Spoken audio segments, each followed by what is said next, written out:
following is a special multimedia presentation from NorthJerseySports.com, sponsored by The Anvil. Let us introduce you. Hi, welcome to The Anvil. Let's get started on the tour, shall we? This is our designated area for warm-ups, calisthenics, abs, and stretching. Dan, maybe jeans aren't the best idea. If I can't get ripped, at least my jeans will. We have 60 by 100 feet of turf area for you to practice with your team or play with your friends. We have parties and field rentals. We can do basketball, baseball, softball, hockey, lacrosse, or the age-old gym favorite, dodgeball.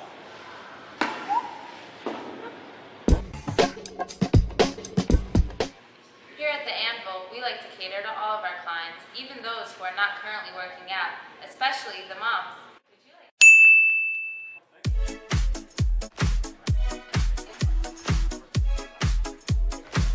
Enjoy. Thank you.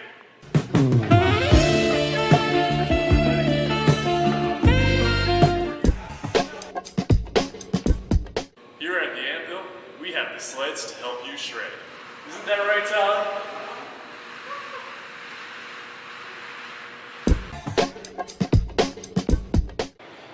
Here at The Anvil, we make dreams come true.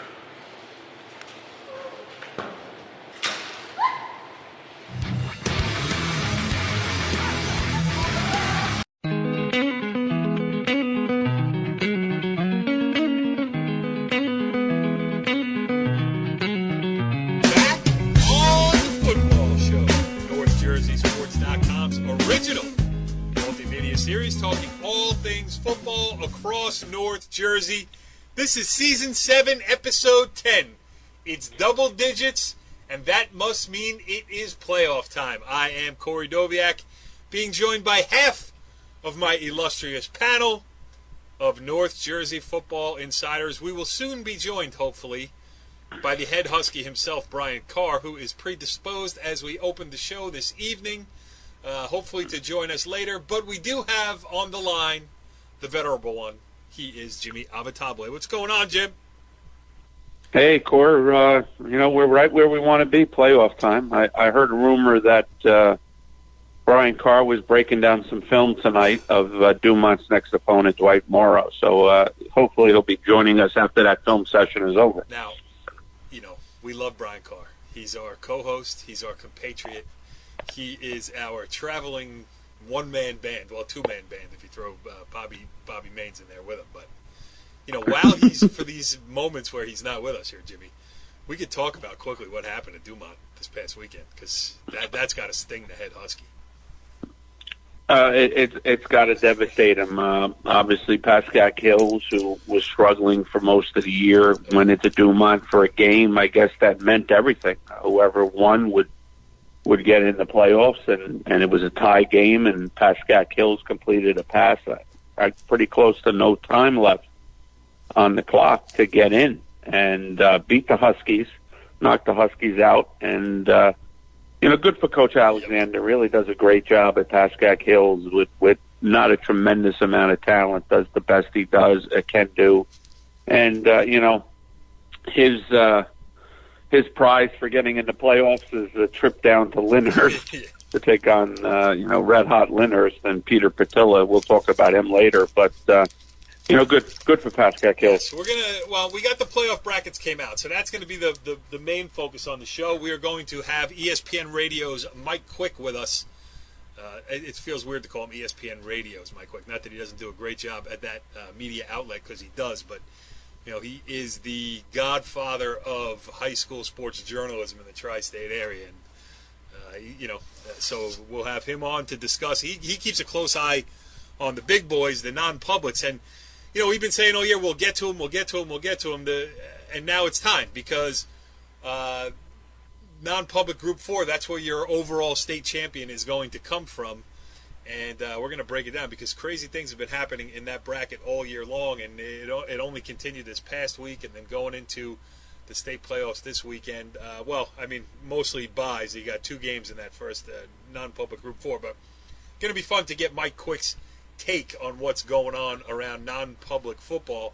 And Jimmy, for us though, I mean the playoffs are out, and we'll, after we have Mike on, and when we get Brian hopefully with us for the rest of the show, we will go a little bit more into these brackets and try to break them down and make some picks. But I do want to just do some preliminary overview looking at it. And we had Dan Vivino on last week. First of all, thank you to everybody who listened to those shows, the 2 that we did, one with Richie Tuero, the Lyndhurst head coach whose team went on to win the NJIC championship, and then the next night we did with Dan Vivino, the North Jersey Super Football Conference scheduler and also the athletic director at Westwood, who came on and just gave us, prime information that explained a lot of things and the way things, the thought processes, agree with them or disagree with them. A lot of the thought process behind a lot what's going on with the changes in the, playoff positioning and how teams make the playoffs and how everything else. So it was great. So thank you for listening to those shows and great feedback. And the great thing about doing shows like that is because, as I walk around North Jersey during the week since that show's been on, a couple different people have come up to me and said, hey, I appreciated that show you did, and here's my view on it. And, and then it gets me thinking, I went back, I listened to the show again, there was about 5 questions like, oh, I wish I had followed up with this. But you get into the conversation and it goes where it goes.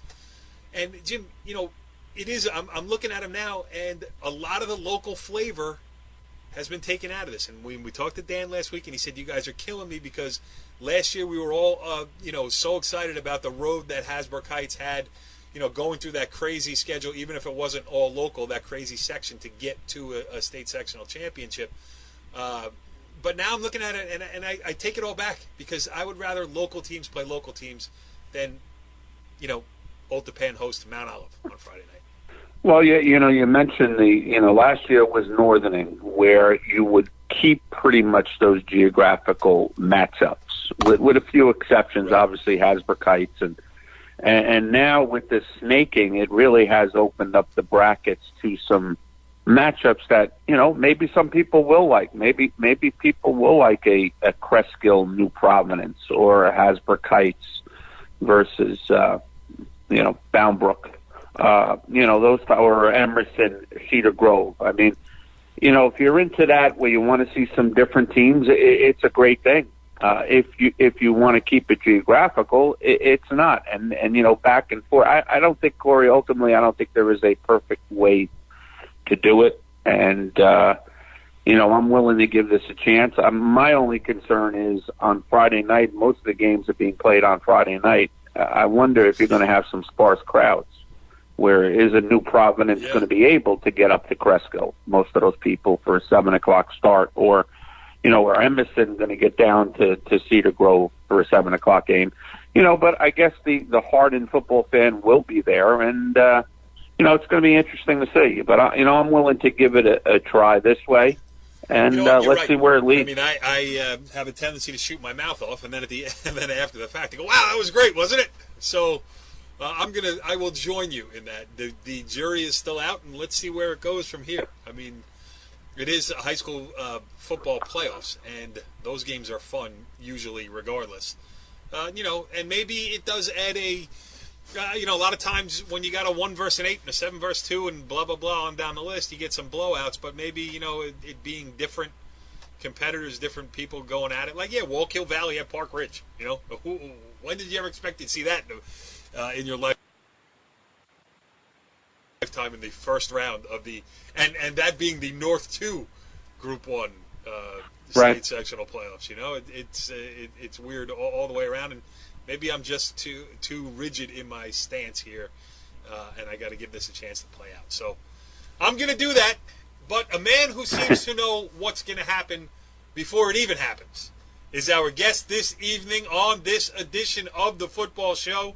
He is an old friend. He is the man who made us change the name of this show from the Monday Morning Quarterback when he brought up that it was taped on Monday night and played on Tuesdays most nights.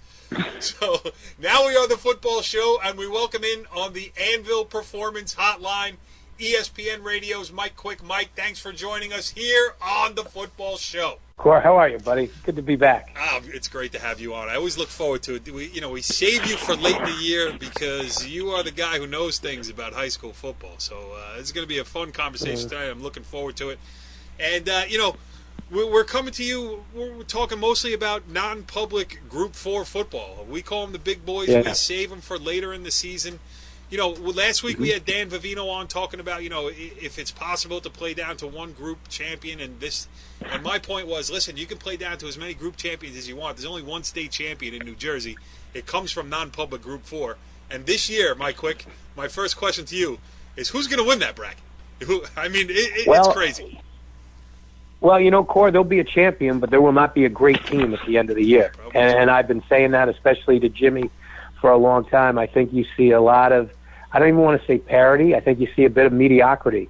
And, this whole thing about 1 week, we weren't ready, or we were thinking ahead to college. It's got to stop, man.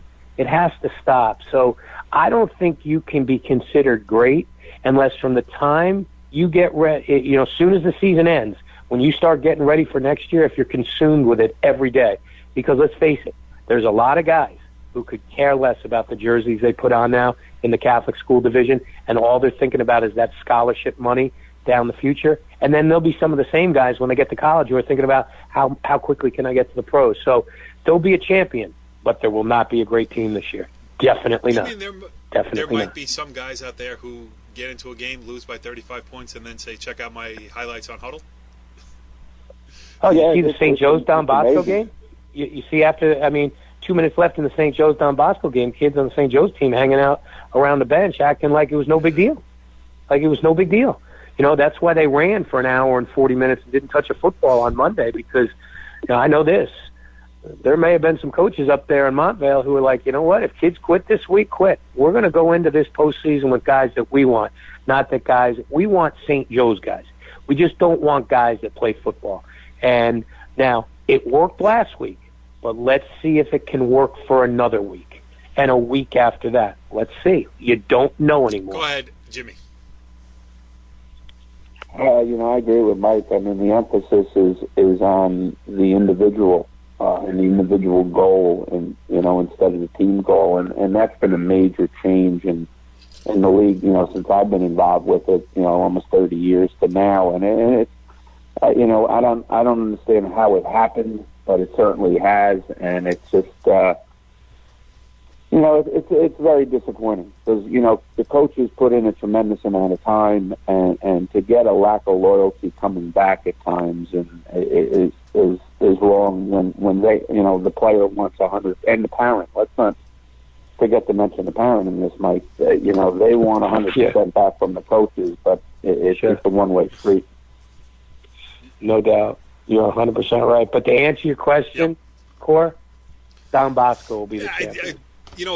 I've been saying that, too, for most of the year because it's just, not that I watch a lot of live, non-public football, but I do pay attention. And they have the running game, and they've got Dan Sabella. And I always say when you can win a state title with Bogota, you can win a state title anywhere. And he needed time to get his regime in place and his, the Dan Sabella way of doing things. And they've been I think they've shown the most improvement from start of the season to now. And, I think I kind of agree with you. But what do you have to say there, Brian Carr?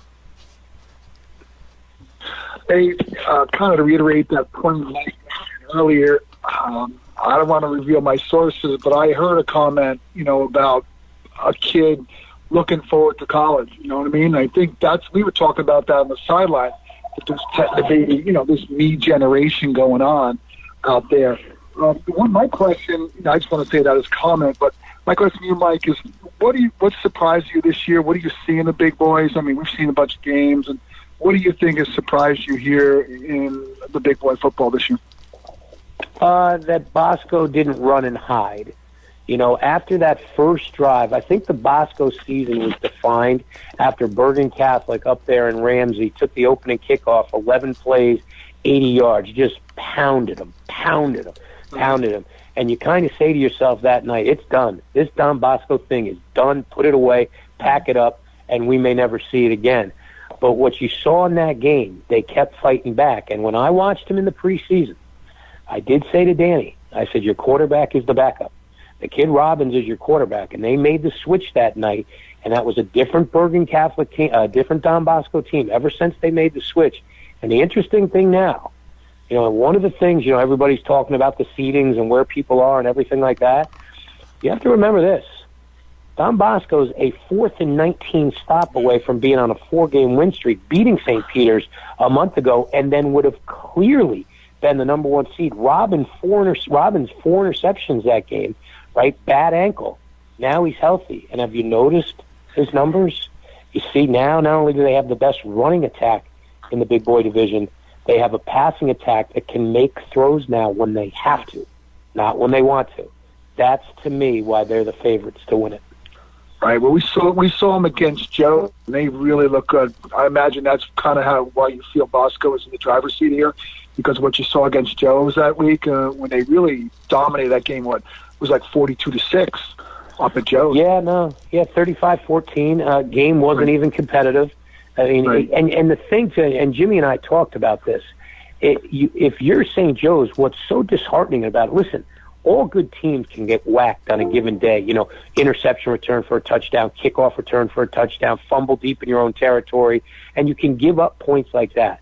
There was none of that day by Don Bosco. That was old-fashioned, grind it out, yard. And what about the call from Sabella? Here, and let's give Bat some credit here, too. This is a senior who got, replaced by a junior, and the biggest play of the year right now was Bats on that 4th and 2 when they elect to go for it, and he hits Berger on that 39, 40-yard hookup. So on his 3rd read, too, on the play. So I think they have it rolling right now. I think they know they're the best, and I think they love the fact that nobody believed in them. Nobody. Right. Yeah. Well, everybody was criticizing Dan in his first year. I think what happened, Mike, is I think whoever was responsible for scheduling St. John Bosco really did a disservice to that team, because there was no way on Bosco's best day they were going to go out. You saw it. It was 2 different levels. Now, the one thing, and I remember telling you this, that they played exceptionally hard in that game, and he kept the starters in, if you remember the whole game. Sure. And they played very hard. And I remember coming out and saying, you know what, this team has the talent and the ability to win a state championship. One of the coaches in the league, real quick, told me today that he feels that they have the best offensive player in the league in Monungai, and they have the best defensive player in the league in the Ramos kid, who's a very, very underrated kid that was just committed to Navy. So, I think, like you said, I think that that St. Joe's game might have saved their season. Oh, yeah. No doubt. It made them all believe. You all can say you can believe, but then you got to do something to make sure that you do believe. And they did it that day. I mean, the 2 biggest things this year in the big boy division both involve St. Joe's. Don Bosco, we're back, and Seton Hall Prep flipping the whole playoff bracket thing. I mean, and then and the third one is, and Bergen Catholic can run around and be upset and everything about the 6th seed. Okay, they have right to, but if you beat DePaul, there was never going to be an issue. All right, so stop. Right. Stop. Stop. Right. Yes, it comes down to it, and it's we talk about it best on best every week, so you got to bring it every week, and if you don't, you're going to be penalized for it, and rightfully so. No doubt.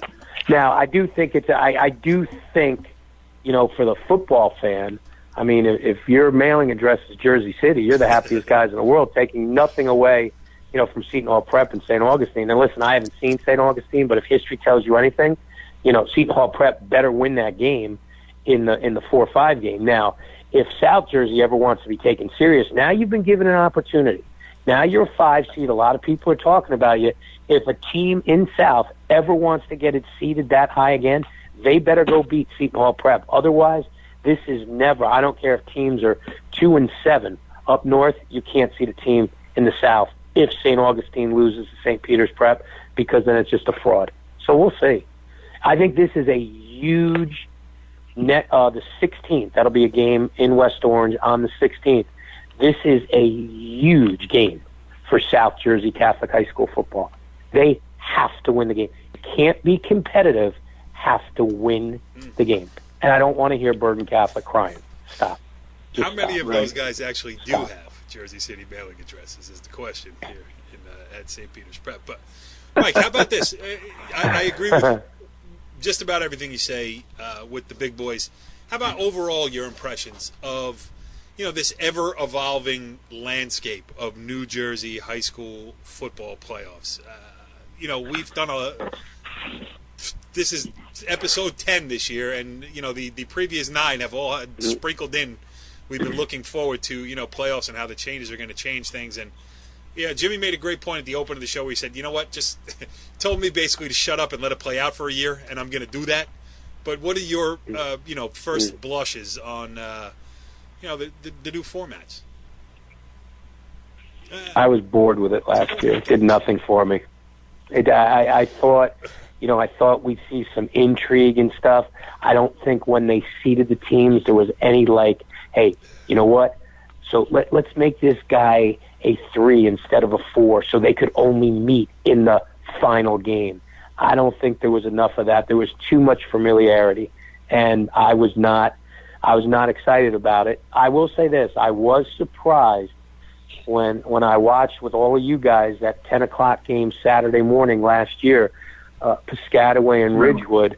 I came away very underwhelmed by Piscataway that day. I had heard comparisons to the 2004 team.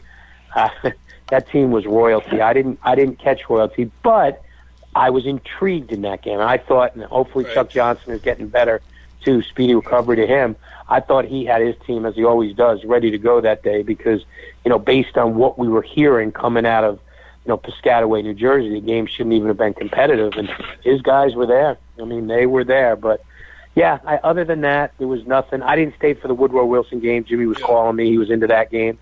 But, I don't know. Maybe I expected more. Maybe I expected bigger crowds. The crowds were terrible. I don't know. And, if I remember correctly, Piscataway had a big injury right before that game, and it was the 13th game of the season, and kids are tired, and kids are banged up, and kids are hurt, and kids had just won a state sectional championship the week before, and kids are like, what the hell are we playing this game for? What does this mean?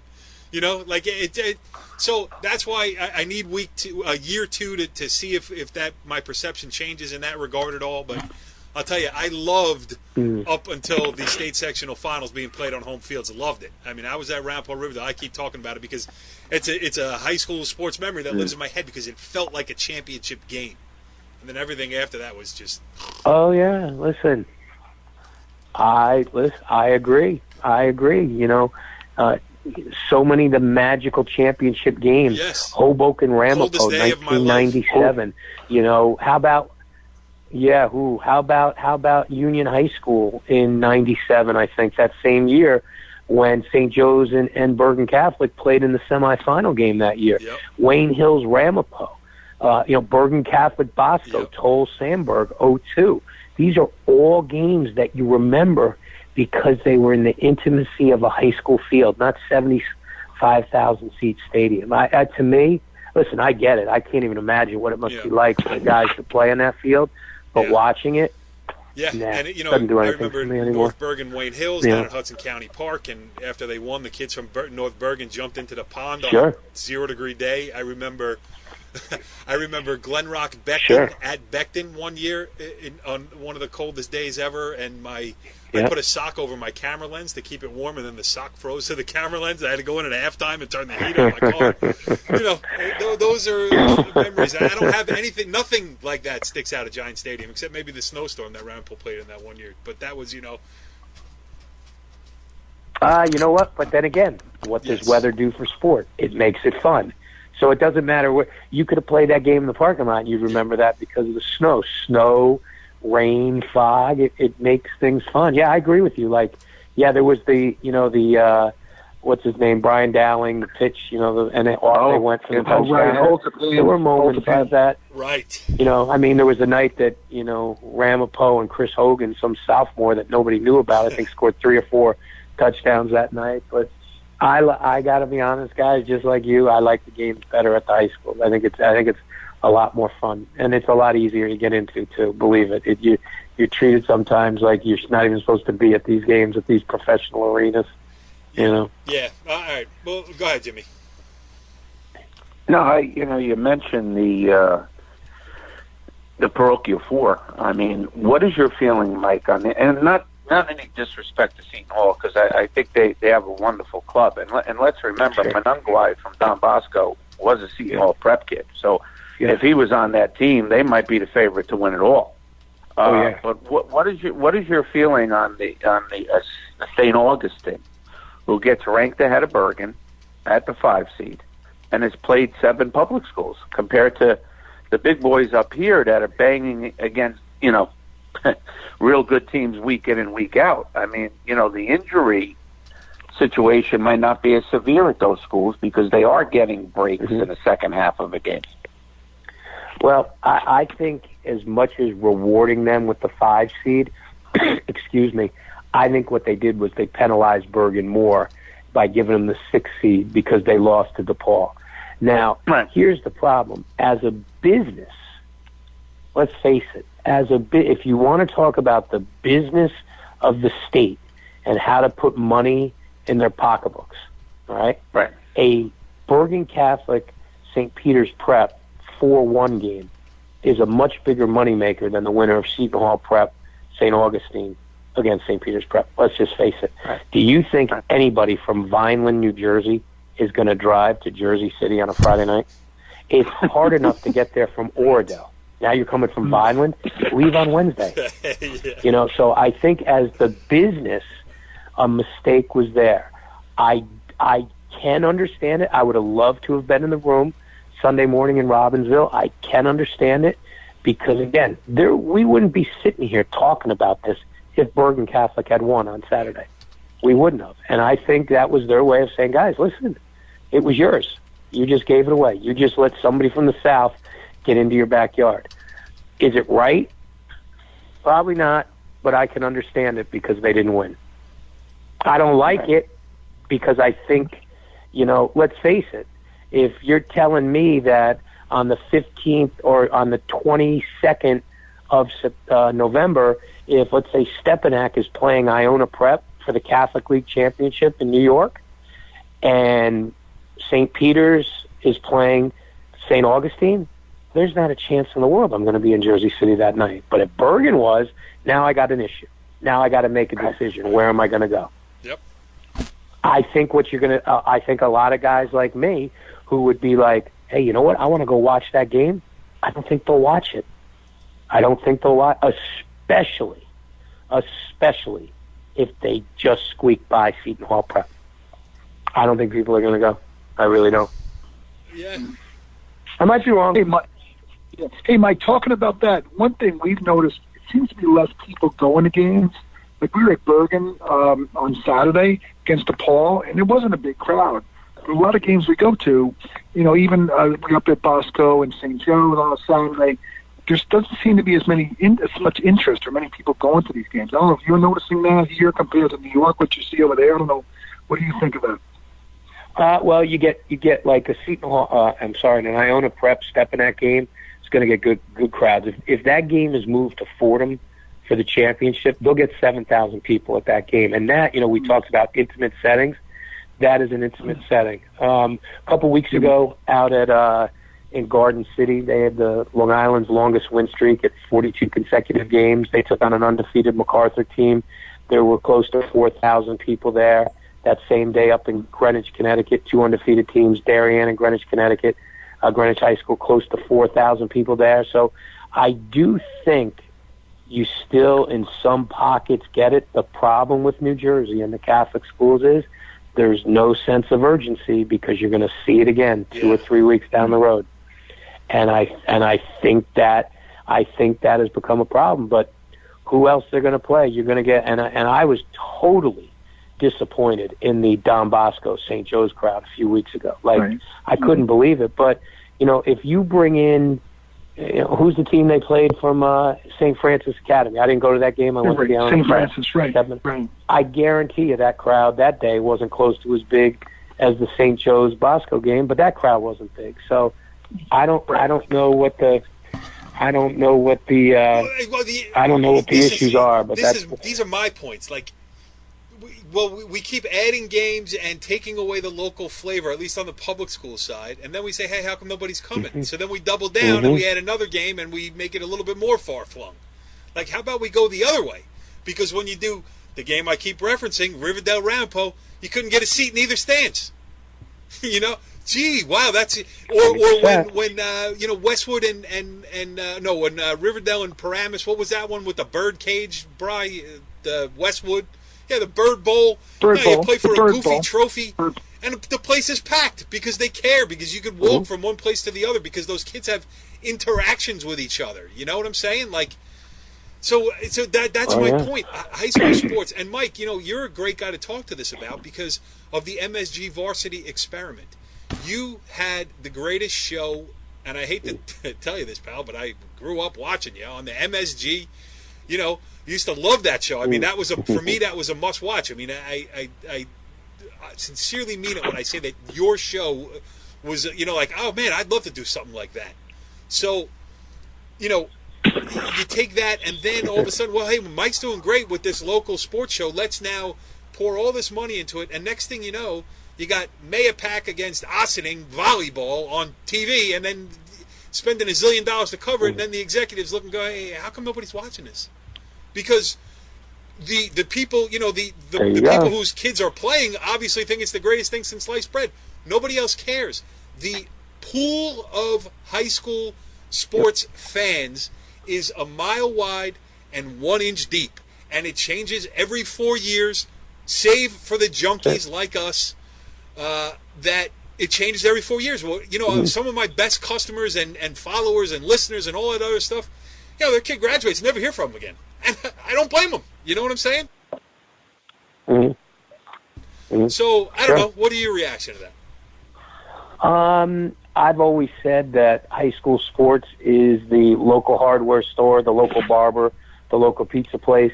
You're familiar, you're comfortable. I'll be the first one to tell you, all these high school football games they put on ESPN, if I have collectively this year, in all the games they've shown, watched a half, that might be a lie. Yep. It's for the town next door. It's for the local guy who wants to go out on a Friday night with his kids who are young kids. And it's that. That's what it is. And I think that's one of the things which has been destroyed by the Catholic schools. I just, this sense that you can only be found if you play at a Catholic school, it's not true. Yeah, Jordan Fuller's having a decent career. Yeah, right? Exactly. So, I don't know what the problem is. I think the easy thing to say is there's just so much to do up here. I think the internet has destroyed it. Yep. I really do. That you can get stuff instantaneously. So there's Jimmy and I talk about it all the time. I'm still that guy when I go to a game.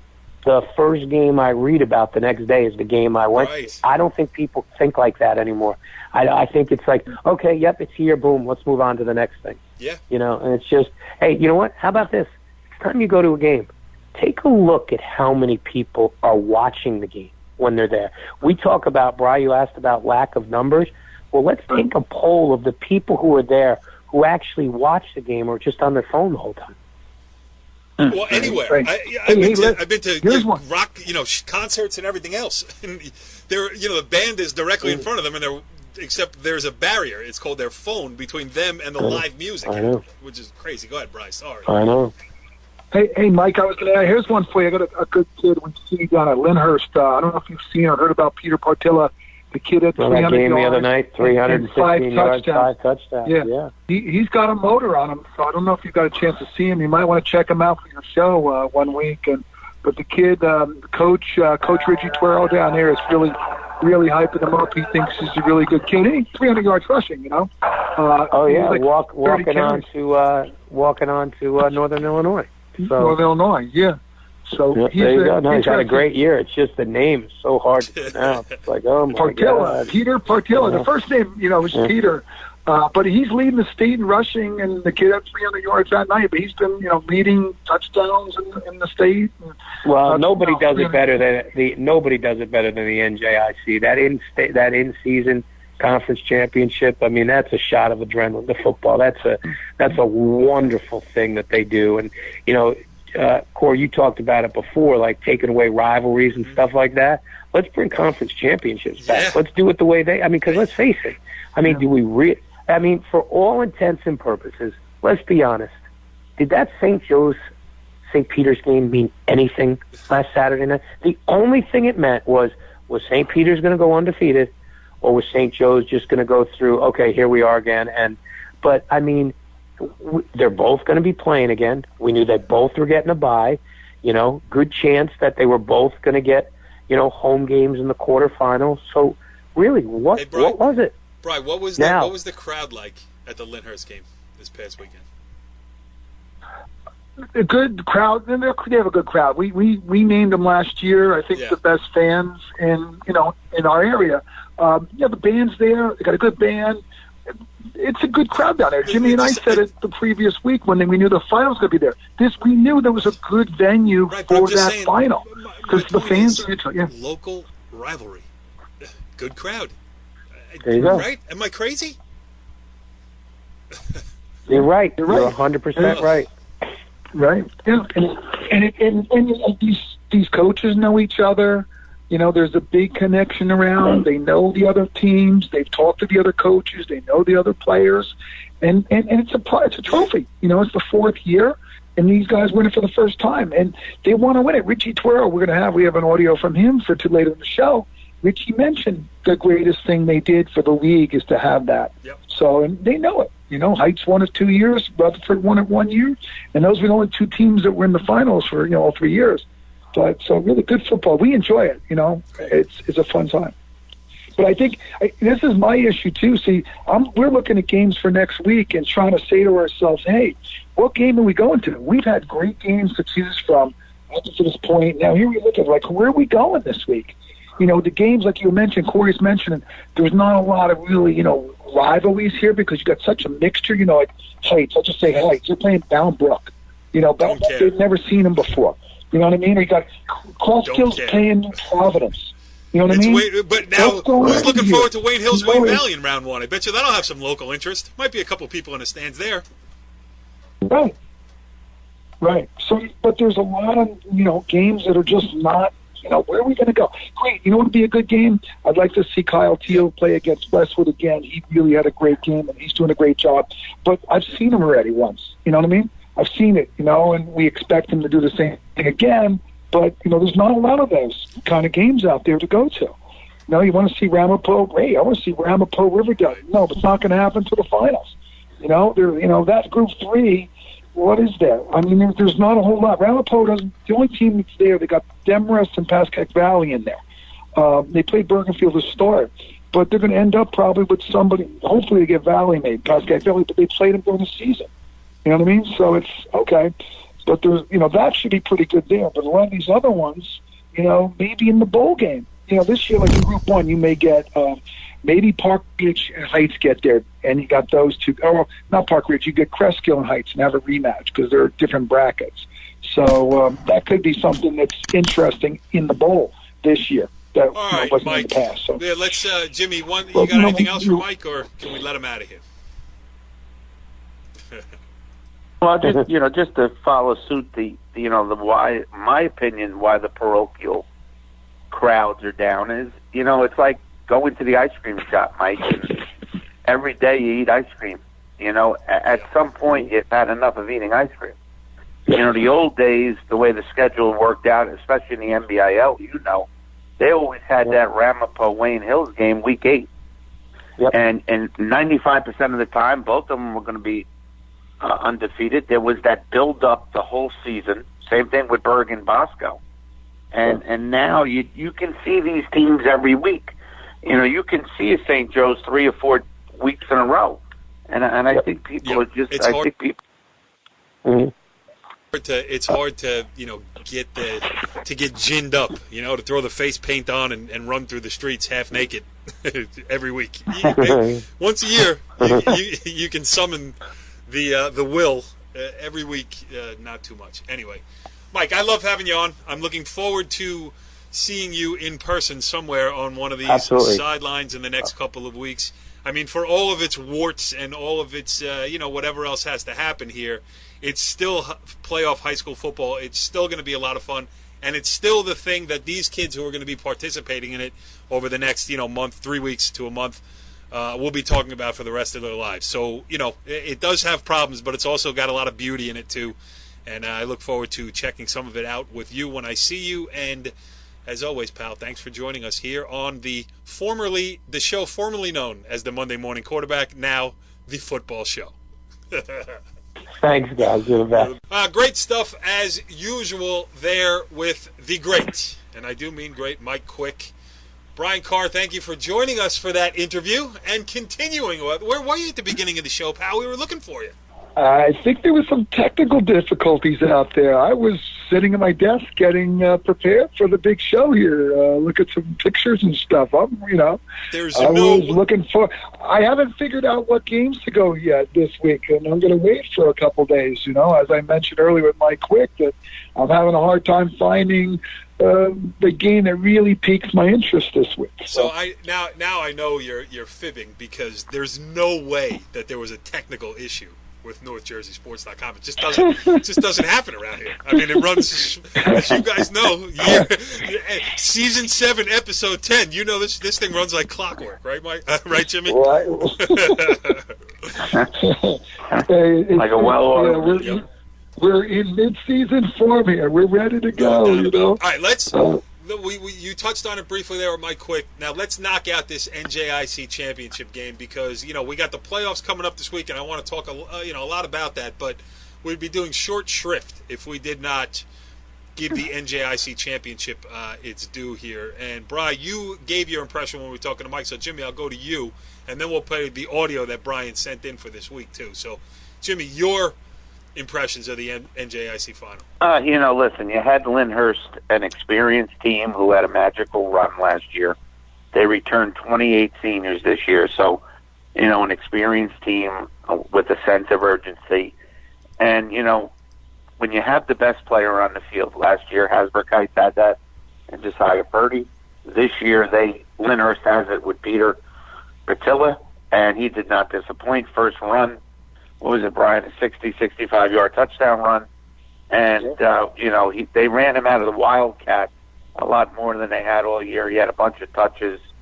And, all he produced was 5 touchdowns, 316 yards on the ground, an interception, numerous tackles. So, obviously, a star put in a star performance.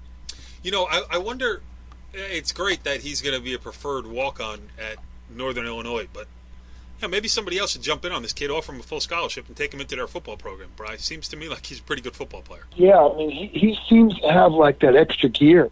I mean, he gets around the edge and he really takes off. But one thing I noticed too, I happen to look at my pictures. I love editing pictures, and I look at them. I get to kind of replay the game. And what I noticed is linemen. The linemen are blocking. The linemen are staying on their blocks. They're giving him the holes to run through. So there's a lot of really good kids, Ethan Rodriguez and James Blake. And he's a freshman, by the way. Ethan Rodriguez is a freshman. There's Chris McLaughlin. They got to do their thing for him to get out there and run. And he doesn't disappoint. Right. They gave him the hole. I mean, every time around the edge. He just has the edge all the time. And it's more on the edge than up the middle. So, I mean, it was a team effort. They just came to play. Hey, Park Ridge, good team. Let's not get take anything away from Park Ridge. Good team. Tom Curry, Vincent Pinto is solid. Jason Wagner. They've got some good talent there, and their line is good size. But I think Lyndhurst, with all those seniors they have, they block well, they defend well, and they stacked it up against Pinto. They knew that he was the guy to stop, and they were able to stop. So the problem was that Park Ridge couldn't shut down Partilla. That's it. That's the difference. So, but it's great. And Richie said it too. Richie Twero, we have him. We have some audio from Richie, and He calls me Coach Carr now. I don't know. I earned that title. I guess he knew I used to coach in rec or something, so I'm Coach. That's cool. Yeah. Coach Carr. So, but we have some audio from Richie if you want to. Here's Coach Carr speaking with Coach Tuero after the game. Coach Carr, my man. Coach Carr here. Brian Carr, North Jersey Sports. Yes, with sir. Richie Tuero. Yes, the sir. winning coach. Yes, sir. First championship, NJIC. What does it mean? Means the world, man. I told the kids, you know what? This is a harder trophy to get than a state section. We just beat out 27 other teams. Yeah. And worked our butts off. And this is the greatest conference in New Jersey, in my opinion.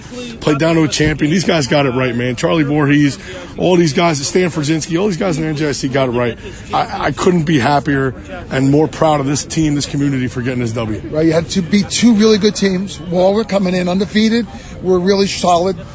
These guys here, Park Ridge only gave up, 48 points. I think it's 48 points all season, like 7 points a game. You guys got, the scoreboard says 34. Yeah, no doubt. What'd you guys do? We did what we do. They played a much lighter schedule than us, so that's probably why they had those numbers. But I guess people don't realize that. They don't really pay attention to the teams that they're playing against. Listen, we did what we do. We did nothing different. If anybody watches our film, we did what we do. We pounded the rock, and we did what we do. Talk about Peter. I mean, you mentioned us on the sideline like we didn't think he was good, but that's not true. No, Talk not you. about- But there's people out I know. there, a lot of coaches out there that may not think so. But I'll tell you who does. NIU knows he's good. That's why they trusted us. That's why they gave him the offer, and that's why he's going to go there. And I cannot wait to tell everybody about Peter Partilla with the NIU. Some people said, and I won't name them, some people said that Waldwick Midland Park was a team to beat in this championship, but it looks like there was another team that was a team to beat, huh? Those people don't watch film. They don't watch film. They just look and hope and see. They don't know the game like we know the game. We knew we were coming in here. We're going to roll these guys. So what did you guys do today to stop Mr. Pinto? What was the game Well, plan? you know what? Hey, we didn't really stop him. He did a great job. The kid's a good player. I'm going to tell you something. Pinto was better than I thought, without a doubt. The kid played his butt off. He runs hard. Great player, but we got 26 seniors, baby. Right. Ready to rock Talk and about roll. the kids. Talk about, you got 26 seniors. Talk about the other guy. 11 on defense, 9 on offense with 2 juniors. These kids play their butts off. Maybe people start talking about our defense. It's weird. I don't know. I talked about the line No, this you week. did. We talked I'm about just the line. saying. The line's key. Yeah, but we just gotta keep doing what we're doing, man. These kids work their butts off. They don't stop. We got 4 more games to go, and we got to win them all and get this going, baby. Right. Get to MetLife. Yes, Let's sir. Get to MetLife. Yes, sir. Thanks a lot. All right, Bri, good stuff there. And what's this other piece of audio that we have? The last word on the NJIC championships is with who? I grabbed a quarterback. That's Anthony Limbo. He's the senior quarterback, who is the quarterback, but he didn't get to play a quarterback the whole time. But he plays defense, and he comes. He's on offense, but he usually is quarterback. Here he is, Anthony Lembo of Lyndhurst. Anthony, come here real quick. I'm going to start this off. Brian Carr here, North Jersey Sports. I'm in Lyndhurst after a big NJIC championship victory for Lyndhurst, 34-12. James, right? Anthony Limbo. Anthony, talk about the game. What does it mean? Nobody believed in us. We just believed in ourselves, and we came out victorious. We're going to win this whole thing. Good. Talk about, obviously you have to talk about the key player. You're the quarterback, but Peter really plays a lot at the Wildcat. We had to do what we had to win. Yeah. And he helped you do it, right? Mm-hmm. Yeah. Big part of our offense. What does it mean? What did the coach talk to you about at halftime to kind of really get you fired up and do the same stuff? Do the same stuff. Right. You guys seem to really play hard, stopping Mr. Pinto. Yep. What did you guys talk about doing? Game planned all week. He was the guy. He was the guy. Number 3. Right. Yep. Right. Yeah. And you guys did it. Huh? Mm-hmm. So how's it feel to win a championship here? Feels great. First one. First time you've been in it. First time you won one. And it's home. Right here in Lyndhurst. So now you guys should have a pretty good ranking in the states, Group 2. Should be number 1 instead of Verona. But. Well, Verona's a good team. You played them last year. Yep. You played them up there. You beat them. Yep. So, maybe if you get to play them, we'll probably be in the finals. Yep. In the bowl game. Yeah. So, thanks for your time, buddy. Thank you. Good luck. Appreciate it. Great job. Thanks. All right, good stuff there. That wraps up the, regular season plus NJIC playoff, in-season playoff portion of the 2019 high school football season. And now, starting this weekend, if you lose, your season is over. State playoffs are upon us. Let's quickly go through it. We've talked through a bunch of stuff so far, but starting in our favorite bracket, and now it's funny, North 1 and North 2 in name only, but, the North Group 1 bracket should be a lot of fun as usual, Jimmy, even if the matchups are different than we have grown accustomed to. Yeah, Presskill, who looked to be the dominant team just 2 weeks ago, were undefeated. They got knocked off again last Friday, very convincingly by Warwick. Warwick bounced back after their tough loss to Lyndhurst. They did manage to hold on to the 1 seed in that section, but they could be a little vulnerable. I mean, the last 2 weeks have shown that. And Cedar Grove, who plays a very good schedule down in Essex County, they took the 2 seed. One surprise, though, this week was Pompton Lakes. Pompton Lakes had been really coming on. They had blown out Garfield last week, 2 weeks ago, and then they go out and lose this week. So, it's a very interesting bracket there because you also have a Butler team who's very explosive, can really put up points. They're playing Shabazz, who's a little bit down to where they were. Their coach left. He's at West Orange now, but a very, very solid bracket. Right. Emerson is a 7th seed.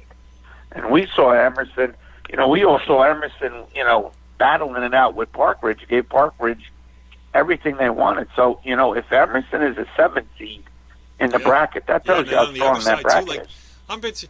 You know what? One game that is very interesting to me is Hoboken at New Milford. That's a funky matchup. I mean, it's not too. Go ahead. Right, and we've seen. Right, we've seen Hoboken in the early scrimmage. Mike, great. 3 really good running backs.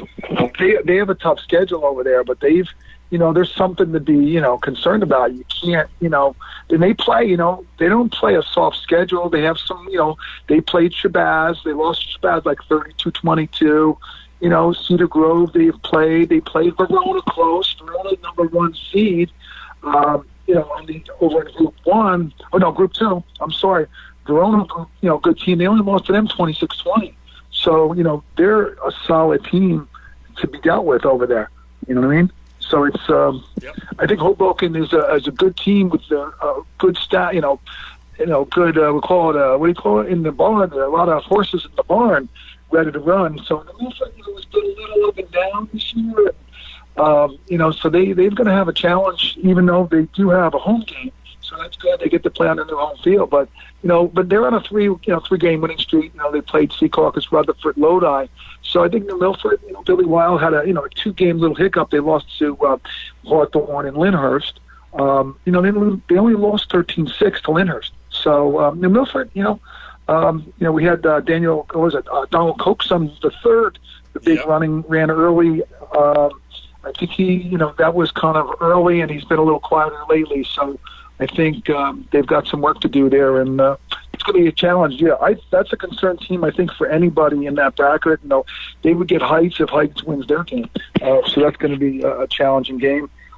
And the other games there, Wark Hill Valley plays Park Ridge. Wark Hill Valley's been having a kind of a up and down season.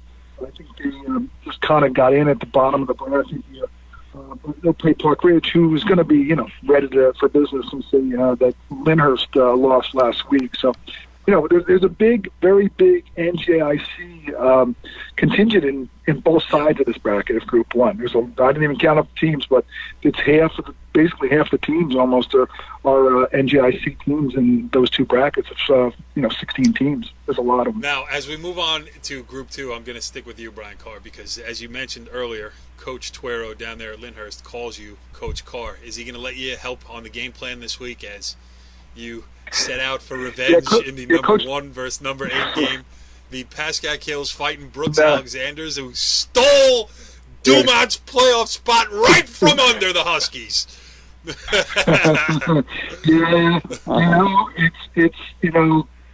too bad the Huskies didn't get in the playoffs. It's nice for them to get to the playoffs, but whoever's playing Lyndhurst has got an uphill battle. Stopping Partilla and those 28 seniors they have over there at Lyndhurst. So I'm sure the Bears will be ready, and Coach Tuero says, bring it on. He's ready for some action. The other game there, really, I think the one that shows the very interesting game is that Westwood Mahwah 5-4 game. And that winner would play Lyndhurst. That should be a very interesting game, and we mentioned earlier that, Westwood needs to stop Mr. Peel, the catcher, the catcher going to the University of Virginia. So we saw him. Jimmy, we were up there. Jimmy was there with me when we saw him. And Mr. Kyle Tino, man, he's a handful for anybody. And he runs like Portilla. Him, he reminds me. I told Richie Twirl that too. I says, hey, Richie, he looks like Mr. Portilla, Mr. Tino. So interesting stuff there. Yeah. Jimmy, what about the other side of the bracket in Group 2? North 2, Group 2. Is it North 2 or North 1? I can't keep track. Yeah, North 2, Group 2. I mean, you're talking about Verona, who's is undefeated, plays a very good schedule. They're the 1 seed. You know, Waldwick showed a lot coming back from that Lyndhurst game. You know, it was one of those nights against Lyndhurst where nothing went right. They took the loss. They come back last week against Cresco, and they were impressive. I mean, very, very impressive. And you know, that would be a nice if it holds true to serve the 1 versus 2 seed. You know, that would be an interesting Waldwick game against Verona. Verona is always very physical. We saw them last year, Brian, against Lyndhurst. Right. They return another, just like Lyndhurst. They return a huge portion of that team. So you might very well see a rematch of Verona-Lyndhurst, this time in a bowl game. Yeah. Yeah, that would be a good one. That would be good because that was a good game last year. Went down through almost overtime, and Mr. Patilla had a score for Lyndhurst to win that game. Interesting on there too over that side is Lenape Valley. Yeah, 8-1 team. 8-1 team. We don't see them. I haven't seen them, but they play up. It's mostly Sussex County.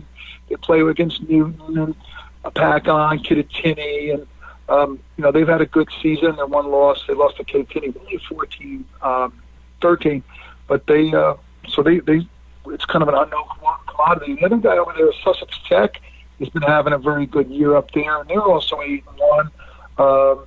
Maybe a little bit of a softer schedule. A Bergen Tech on there. And a Fort Lee on their schedule. So, yeah, they have some weaker teams in their schedule to go through. So, an 8-1, and that's probably why they're where they're at. They're at 6, even though they're 8-1 as a team. So, their power points are low. Strength of schedule is not too high. Pequannock, I've noticed, has been a little up and down over there. I think they lost their early game of the year against Butler. They lost early, but they really only have 4 wins.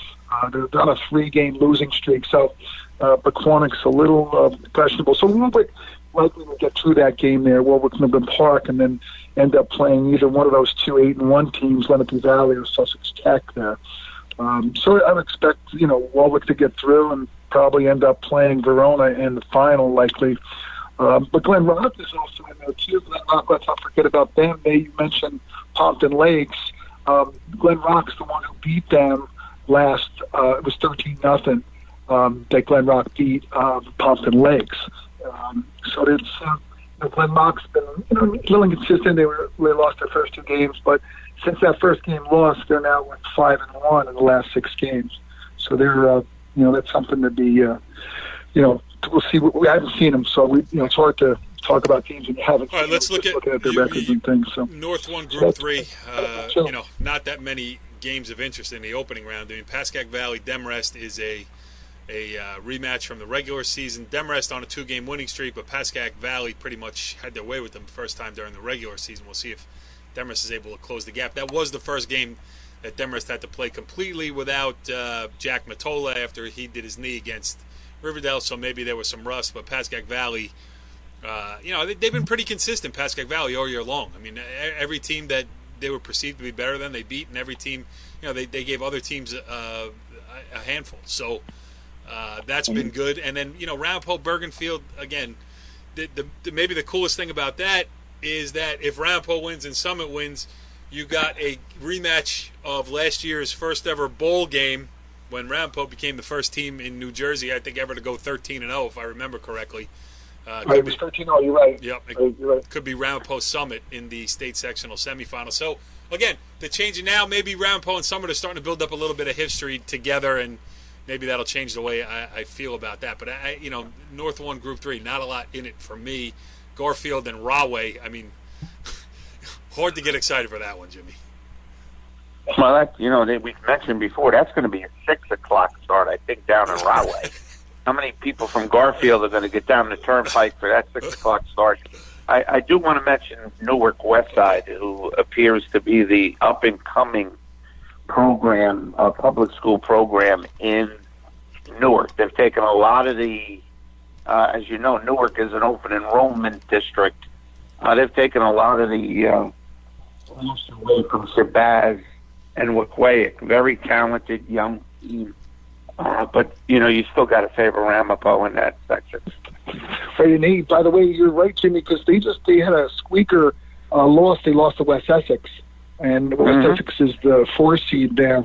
So, and they, otherwise they're really 8-1 on the year, Newark. So they're, you're seeing Shabazz and Wequahic, Barringer a little bit off, but you see these guys have stepped up. So that's something to be watched. Where these guys are. Yes. The other side too. You also have. Let's not forget. You could end up here. You probably look at Sparta. We saw them early. Sparta. They'll probably have a tough match. They'll probably get through Nutley, and then they'll probably likely maybe West Essex. But then they're in the final on that side. You may end up with possibly Riverdale, Sparta game, which that would. Well, that's not. It doesn't pique our local interest, but Sparta. Yeah, I love. A number of times. I like Sparta. Yeah, very good team. Because they. Yeah, we see them. We follow them because they play Ramapo. We've seen them here, and Jimmy and I went out there last year. We saw both of the games between them and Ramapo last year, and we saw them again. I saw them at the opener of the season. So Sparta, it's a road trip to Sussex County out there, but so they feel like one of our teams too, and they've had a good year. They've won every game, every one of their games they've won except their opening game when they played Ramapo. So they've had a really good season, and I heard from, I forget who told me about this, but they brought in a freshman who's their quarterback, and he supposedly throws bullets. The kid really has an arm, and he's a freshman, and he's like a tall, thin guy, and he's doing very well for them. So they're rolling. Really, they've been dominating games in the middle of the year, 41-0, 62-0, 42-0, and so they look like they're on track to maybe meet up with Ramapo again, but they're probably Riverdale can take care of their business. Riverdale would be their opponent in the final. So that's good. That group 3.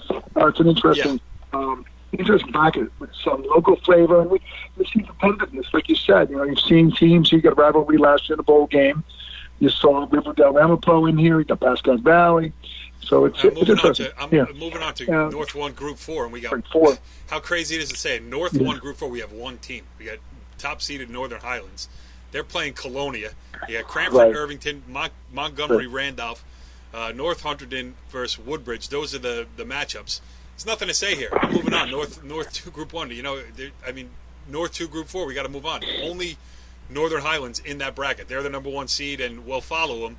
But there's no other local interest in there for us. So in North 2 Group 4, that's where you find Wayne Valley, Wayne Hills. That's the 4-5 game. That's going to be fun. Old Tappan draws Mount Olive at home. And then the top seed is Phillipsburg against Morris Hills and West Morris against Morris Knolls. Jimmy, your thoughts on Group 4 in general, where there's not a whole bunch of Bergen County or Passaic County, for that matter, flavor in there, other than the fact that Wayne Hills and Wayne Valley are playing each other.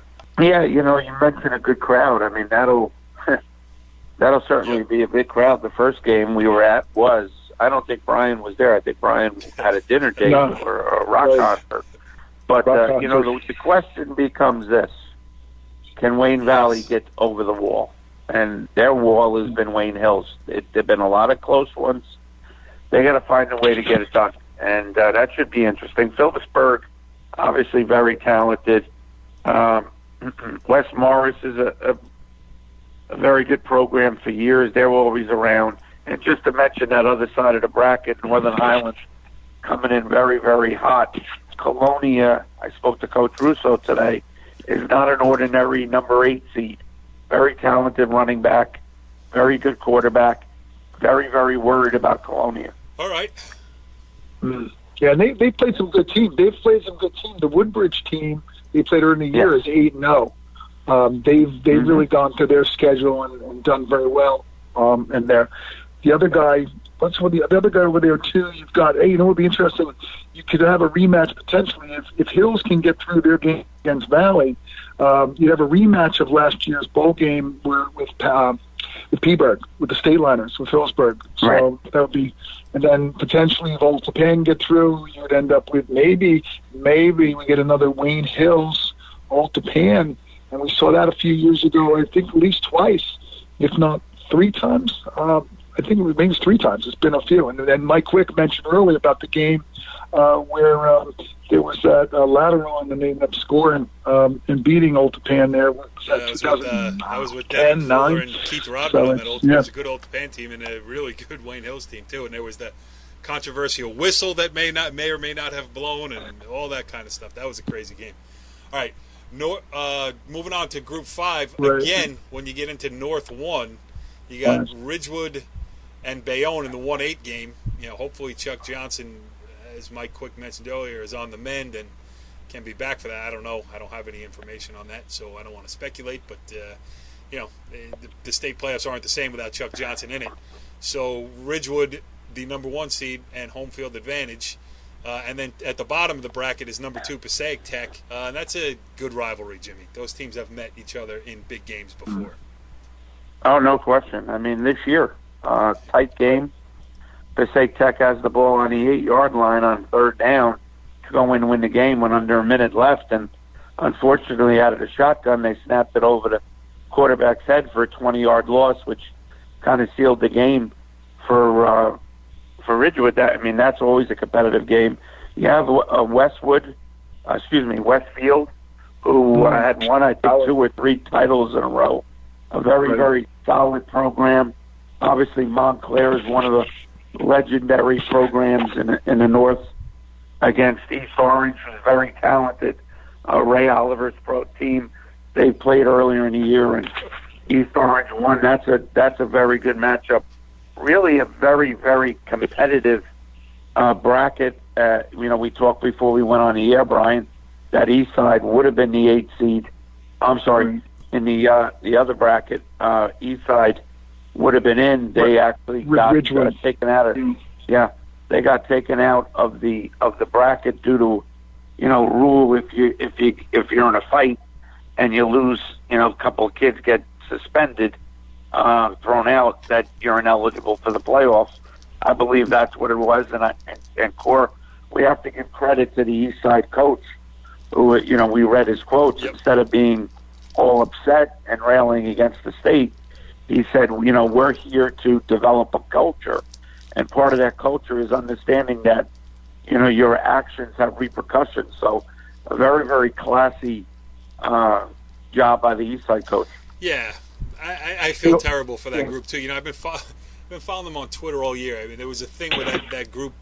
I think there was an 85-year-old woman in Patterson who had, was getting fined by the city for not upkeeping her house, and the East Side football team shows up and cleans up her yard, cleans up everything else, and now they're not going to get to participate in the state playoffs because they lost their cool there for a minute. I'm not condoning fighting in high school, but we were all teenagers and things like that happen. I don't want to. Again, you do the crime, you do the time. So I don't have a problem with repercussions, but it seems to me that a program like Eastside has been an easy target for too long. They do this, they do that. I don't want to go too far down the rabbit hole with what my true feelings are because this is a high school sports show. But let's just say that there are other programs that have done other things that it's like white collar crime versus blue collar crime, and this is violence out in front of everybody to see, so it's punishable. But text messages trying to get kids to switch schools and do these other things which are found out and documented result in very little or other types of penalties. So I do respect the Eastside coach for taking his medicine, for teaching his kids that yes, you made a mistake, but let's not go overboard here and pretend like this is the worst thing that's ever happened. This team is the only team that ever qualifies for being thrown out of the state football playoffs. In my opinion, they should be in. Remember a few years ago, Wayne Hills. Wayne Hills, got bunch of players went and beat up a kid from the other, valley, I guess. Allegedly. And they, I think, maybe sat out one game. Yeah. No, maybe they even played. Where allegedly. Yeah. But, No. Exactly. Right. Exactly. But anyway, exactly. Because instead of going and hiring lawyers to take his case to the NJSIA, the Eastside coach said, "You know what? This one's on us. We're gonna take the penalty." But you know what? If there was access to a lawyer, and they could have fought it as well. But you want to get into socioeconomic issues, all of these other type of things. It's a bad look. It's a bad look for the NJSIA. It's bad. Right. So. I mean, one other thing about that bracket there, since we're staying in the bracket, Bridgewater, my alma mater, they beat Westfield. They're going to have to go to Westfield. They beat them 17-14 during the season. So that's a good matchup over there. On the lower side, the other side of the bracket, on North 2, Group 5, very solid Clifton team we saw when we were down there. We saw them play Ridgewood. They have some good athletes there. The running back, Christian Bonaparte, was a solid-looking running back. And, hey, congratulations to Hackensack. They've been fighting, and they had a big win to get in. So it's it should be a good game there. The other one to see, we haven't seen them play, but Union, the number 1 seed over there on that side, Union's got some studs there. The two players, the quarterback is a big-time athlete. I think it's Sanborn. And then also they have a receiver.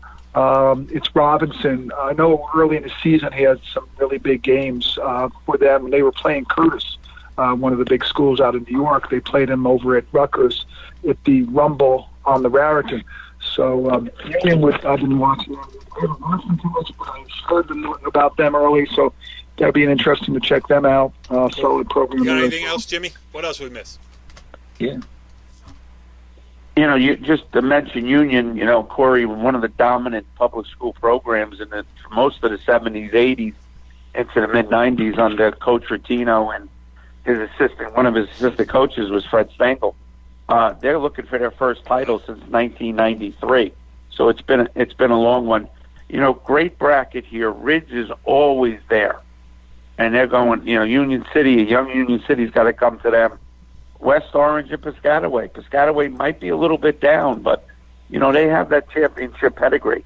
So don't be surprised if they get through to play Union in a semi. Lots of combinations, lots of intrigue, lots of everything as the state playoffs are slated to get underway at the end of this week. We will follow all the action on Brian Carr's Twitter account, and we will talk about it next week on The Football Show. Follow the leader.